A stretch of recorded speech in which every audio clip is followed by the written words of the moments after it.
Okey, assalamualaikum semua. Boleh nampak cikgu punya slide? Okey, boleh. Okey, semua sihat? Sihat, alhamdulillah. Semua sudah makan ke ni? Sudah? Ada yang belum? Kenapa belum makan? Tak sempat, tak apa, nanti lepas kelas ni kamu boleh makan, okey? Okey, jadi sebelum kita start kelas kita pada hari ini, cikgu mahu kamu tengok dulu satu situasi ni. Okey, contohlah kita ambil contoh Amira. Amira ada Amira? Okey Amira, contoh yang di belakang ni Amira. Ni Amira tengah dalam perjalanan bersama ayahnya ke sekolah menaiki kereta. Jadi, menurut kamu agak-agaknya kalau semasa dalam perjalanan Amira dan ayahnya ni ke kereta, semasa dalam perjalanan Amira dan ayahnya ni ke sekolah dengan menaiki kereta, agak-agaknya apa kemungkinan yang akan berlaku dengan Amira dan ayahnya ni? Contohlah, mungkin dalam perjalanan tu mungkin nanti akan eee cermin kereta Amira mungkin akan terkena tahi burung. Okey, agak-agak apa lagi kemungkinan yang lain? Ya Aidil? Mungkin kemungkinan mungkin akan berlaku kemalangan. Lagi? Mungkin akan berlanggar dengan kereta lain. Lagi? Ya betul, betul. Mungkin akan berlaku menghadapi kesesakan jalan raya. Okey, jadi agak-agak apa kaitan situasi yang cikgu bagi ni dengan topik yang kita akan belajar pada hari ini? Ada siapa-siapa ada idea? Tiada? Okey, tak apa. Nanti kita akan tengok apa kaitan situasi yang cikgu bagi ni dengan apa yang kita akan belajar pada hari ini, iaitu bab 3 matematik pengguna insurans. Ada siapa-siapa pernah dengar tentang insurans? Pernah? Tahukah kamu tu apa insurans ni? Tak tahu sangat. Tak apa, lepas ni kita akan belajar dengan lebih jelas dan lebih supaya kamu lebih faham. Okey, sebelum tu nanti di akhir pembelajaran ni cikgu harap kamu dapat menjelaskan maksud risiko dan kepentingan perlindungan insurans dan juga kamu dapat mengenal pasti jenis insurans hayat dan insurans am. Jadi kita mau tahu apa itu maksud risiko, kepentingan perlindungan insurans dan juga insurans hayat dan juga insurans am. Okay, jadi kita tengok dulu apa tu risiko, apa yang dimaksudkan dengan risiko ni. Okay, jadi risiko ni merupakan kemungkinan berlakunya musibah yang tidak dapat dielakkan. Sama lah macam situasi yang cikgu bagi tadi. Macam Amira dalam perjalanan ke sekolah. Jadi semua kemungkinan-kemungkinan yang kamu cakap tadi tu macam mungkin berlaku kemalangan, berlaku kesesakan jalan raya, itu adalah risiko. Risiko yang mungkin dihadapi oleh Amira dan ayahnya semasa dalam perjalanan ke sekolah. Okey, jadi risiko ni kita boleh bahagikan kepada 3 kategori yang besar. Okay, kategori pertama adalah kematian. Okay, mungkin risiko kematian. Okay, kita cikgu tak maulah bagi contoh Amira kan, kita bagi contoh X. Contoh X ni tengah menaiki motor. Jadi mungkin semasa dalam perjalanan tu mungkin risiko yang mungkin X alami adalah kematian disebabkan mungkin oleh juga kemalangan. Jadi kemalangan ni juga merupakan salah satu risiko. Dan risiko yang ketiga adalah penyakit. Contoh macam sekarang ni lah kan. Contoh kalau macam kita keluar dari rumah tanpa memakai mask, cuci tangan dengan betul, kita mungkin akan terdedah dengan risiko penyakit COVID-19. Okay, buat masa sekarang ni fahamkah apa maksud risiko ni? Boleh faham? Oh, okay, bagus. Okay, jadi macam mana kita mau kurangkan risiko ni? Ataupun macam mana kita mau elakkan risiko ni? Mungkin risiko ni kita tak dapat elak lah kan sebab kita takkan dapat jangka apa yang akan berlaku dengan kita di masa akan datang. Tapi kita boleh pindahkan risiko ni. Jadi macam mana untuk kita pindahkan risiko ni? Sebab itulah kita adanya insurans. Jadi dengan adanya insurans ni kita dapat pindahkan risiko tu. Jadi apa yang dimaksudkan dengan insurans ni pula? Okay, insurans ni merupakan di mana kita boleh pindahkan risiko daripada individu kepada syarikat insurans. Contohnya individu, contohlah ayah Amira ada membeli insurans. Jadi risiko yang tadi mungkin dihadapi, contoh macam kemalangan, dia boleh pindahkan risiko tu kepada syarikat insurans. Kenapa pula kita boleh pindah kepada syarikat insurans? Sebab syarikat insurans memberikan perlindungan kewangan sekiranya berlaku sesuatu yang tidak diingini kepada kita. Macam contoh yang tadi kita bagi tu. Kalau sekiranya mungkin akan berlaku kemalangan dalam perjalanan dan mungkin memerlukan pembedahan ataupun biaya hospital. Jadi pihak insurans boleh memberikan perlindungan kewangan kepada kita. Jadi sebab itulah pentingnya insurans ni.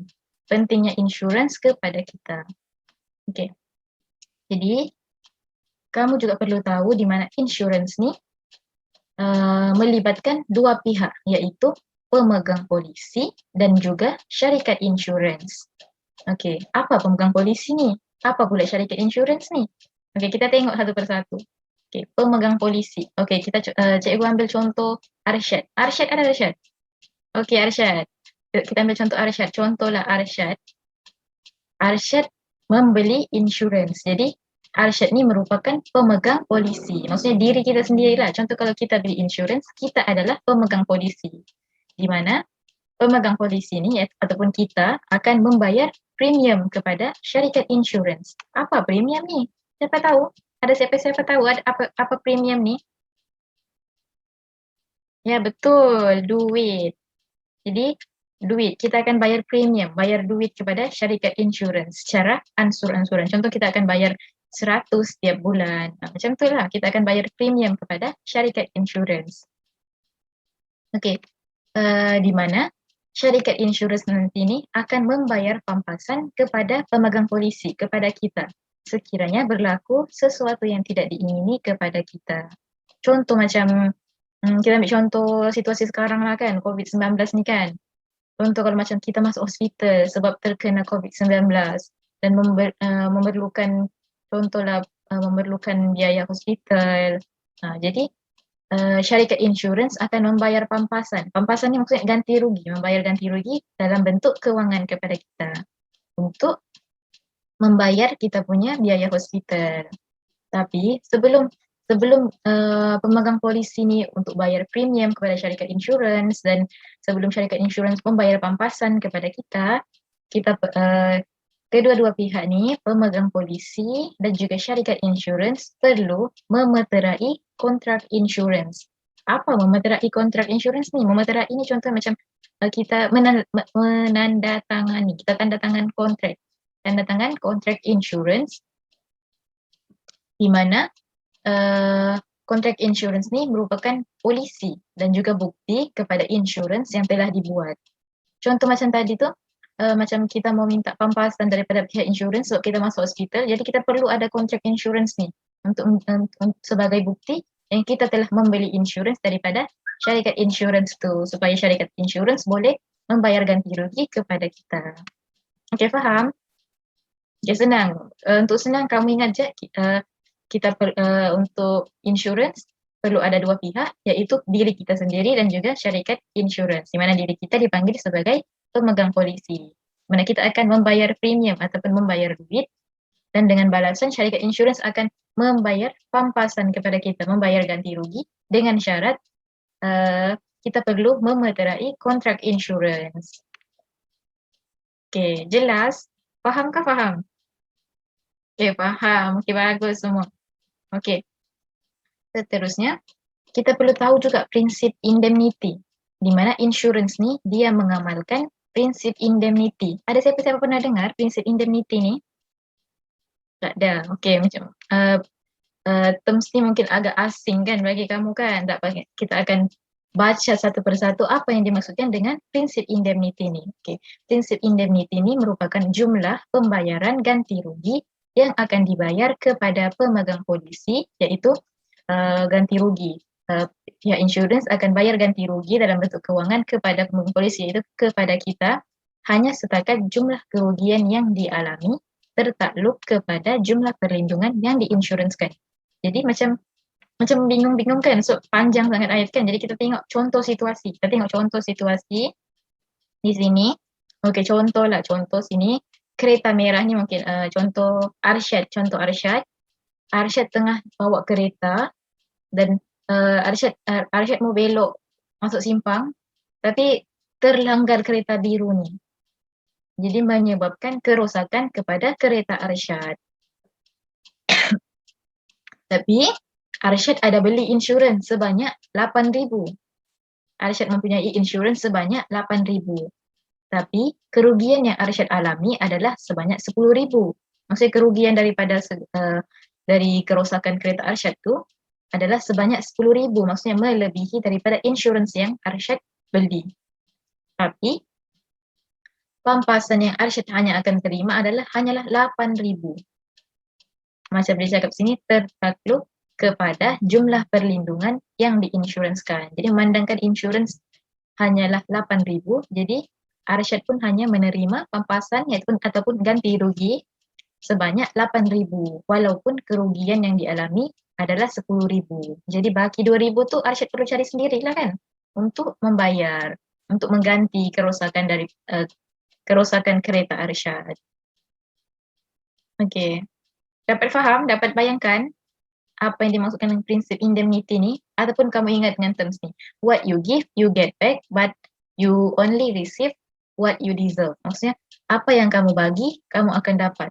Kamu beli insurans 8,000, jadi kamu hanya akan dapat 8,000. But you only receive what you deserve. Tapi kamu hanya akan dapat hanya apa yang kamu layak. Okey. Iaitu di mana contoh kalau kerugian kamu sebenarnya kerugian kamu contohlah 2,000, tapi insurans kamu 8,000. Tapi kamu hanya akan dapat pampasan 2,000 juga sebab hanya setakat jumlah kerugian yang dialami. Jadi kamu hanya akan dapat 2,000 sahaja, bukan keseluruhan 8,000 ni. Okey.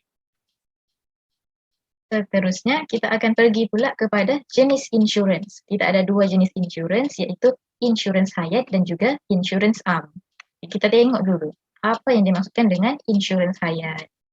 Okay, insurans hayat ni di mana dia memberi jaminan pembayaran manfaat kewangan kepada pemegang polisi, iaitu kepada diri kita sendirilah sekiranya salah satu daripada ketiga-tiga ni berlaku kepada kita, iaitu kematian, penyakit kritikal. Contoh penyakit kritikal ni macam darah tinggi, sakit jantung, macam tu lah. Ataupun hilang upaya. Hilang upaya ni contoh macam buta, tak dapat melihat, tak dapat berjalan, patah kaki. Ataupun dalam insurans kita panggil sebagai keilatan. Okey, untuk kematian, sekiranya berlaku kematian kepada pemegang polisi, iaitu contoh kepada kita, ahli keluarga yang bergantung kepada kita yang akan mendapat perlindungan kewangan. Contohlah macam Ryan meninggal dunia.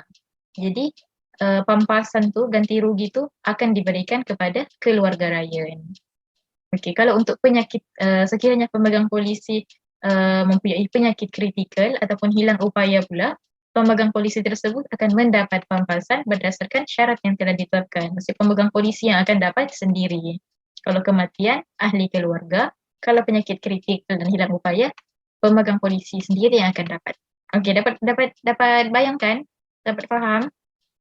Okey, bagus. Seterusnya kita pergi pula kepada insurans am. Insurans am ni pula apa? Okey, insurans am ni memberikan perlindungan daripada sebarang kerugian atau kerosakan harta benda yang ditanggung selain risiko yang dilindungi insurans hayat. Maksudnya apa-apa kerugian yang kita alami selain daripada insurans hayat cover tadi, iaitu kematian, hilang upaya dan juga penyakit kritikal.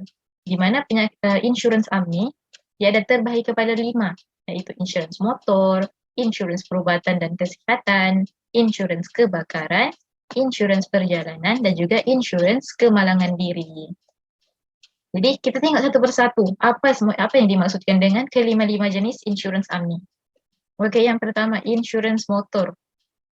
Okey, apa insurans motor tu? Insurans untuk motor kah? Bukan ya, bukan insurans untuk motor, tetapi untuk kenderaan yang berenjin. Maksudnya mana-mana kenderaan yang berenjin? Kereta, motor pun termasuk, tapi bukan motor sahaja. Kereta, motor, lori, bus, mana-mana kendaraan yang berenjin.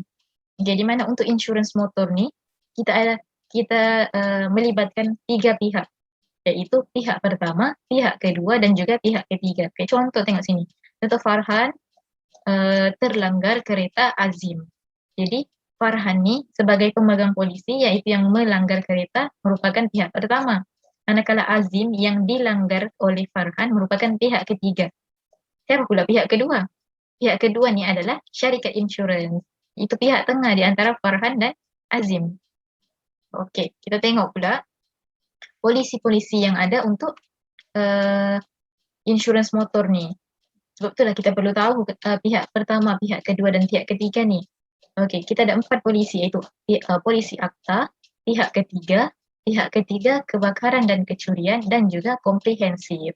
Tapi selalunya untuk orang yang beli insurans motor ni, dia akan ambil insurans komprehensif. Sebab apa? Komprehensif maksudnya menyeluruh, maksudnya dia cover semua jenis perlindungan, iaitu liability kepada pihak ketiga akibat kecederaan dan kematian, kerugian terhadap harta benda yang dialami oleh pihak ketiga. Maksudnya yang pertama ni, contoh kalau macam tadi ni Farhan terlanggar Azim.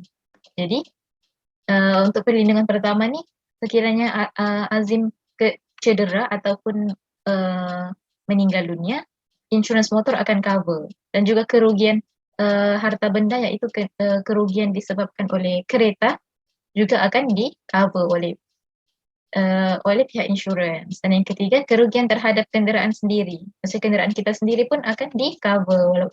Ini akibat kebakaran, dan juga yang keempat iaitu akibat kemalangan. Jadi insurans motor selalunya orang akan ambil komprehensif sebab lebih untung, sebab dia cover secara menyeluruh. Okey, boleh faham? Okey, bagus. Okey, kita tengok insurans kebakaran pula. Kita tengok. Okey, apa yang kamu dapat tengok daripada video ni? Ya, betul. Rumah yang tengah kebakaran. Jadi, untuk insurans kebakaran ni, insurans kebakaran akan memberikan jaminan kewangan sekiranya rumah kita mengalami kebakaran. Disebabkan terbakar, ataupun yang kedua disebabkan kilat sehingga menyebabkan litar pintas yang menyebabkan kebakaran, dan juga letupan. Dia kebakaran, kilat, iaitu yang menyebabkan litar pintas, dan juga letupan. Tapi macam mana pula kalau rumah kita kebakaran disebabkan oleh benda-benda yang selain daripada ketiga-tiga ni? Contohlah macam kebakaran disebabkan oleh orang lain. Mungkin orang lempar mercun dalam ke rumah kita sehingga menyebabkan kebakaran. Ataupun ada berlaku rusuhan dekat kawasan perumahan kita sehingga menyebabkan kebakaran.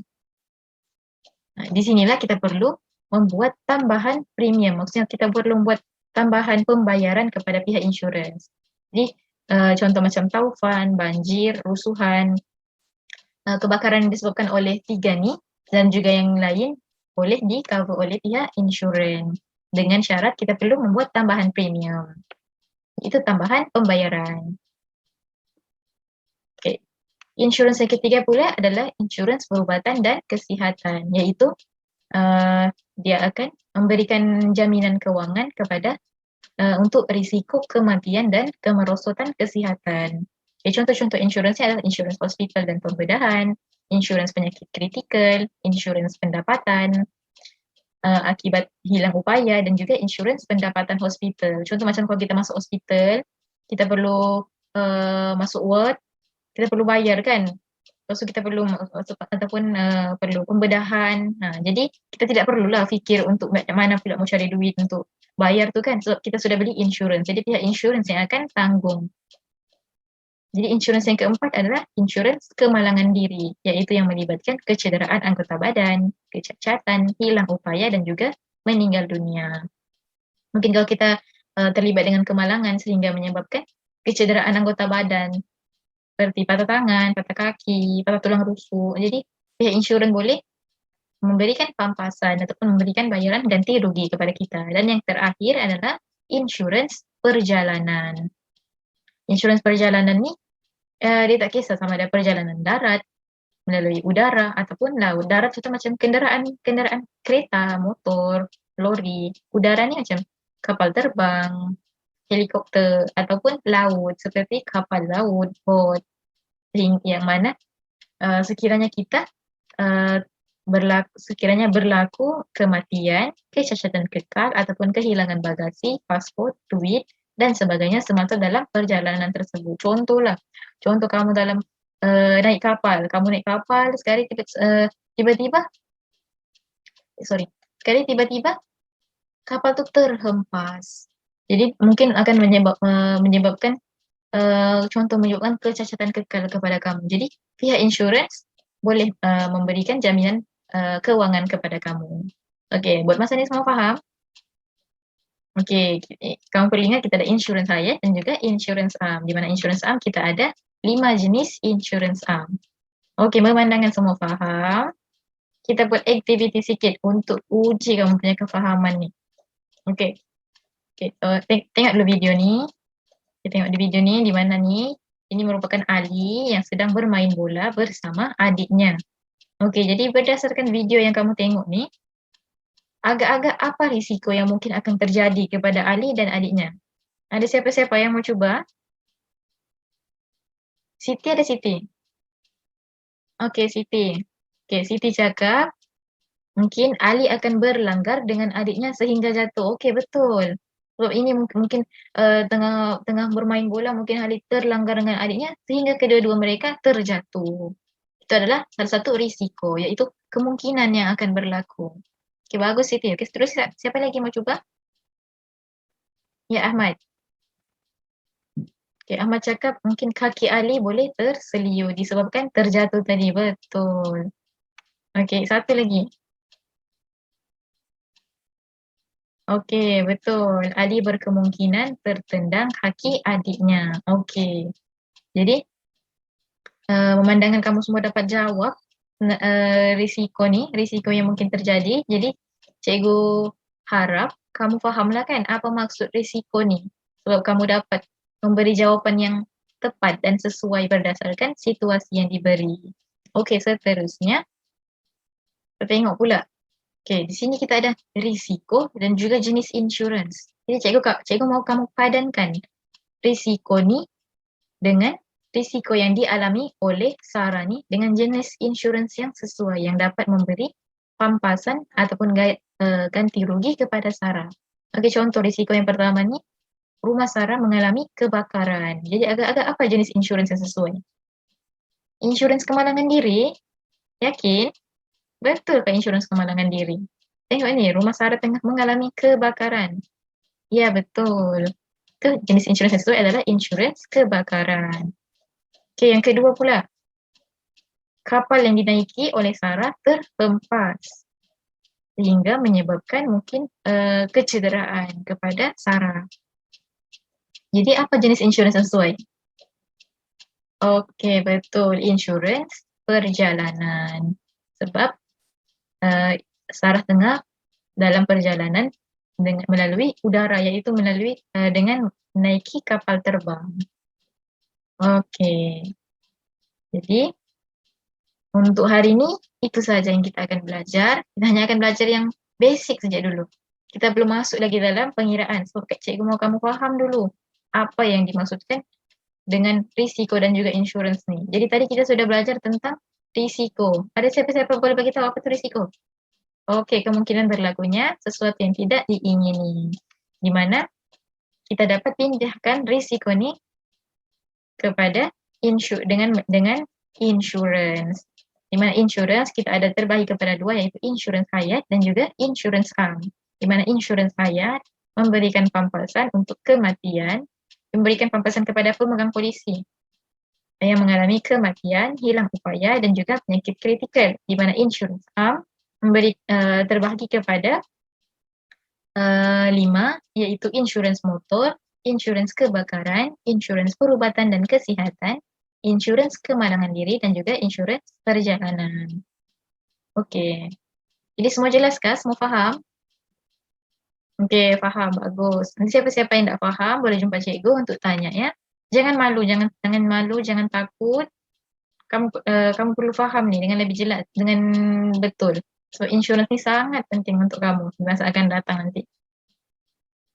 Oke, Manangga semua paham dan masa pun sudah habis. Jadi, terima kasih untuk eee, terima kasih sebab memberikan perhatian dan juga atas jawaban-jawaban yang diberi.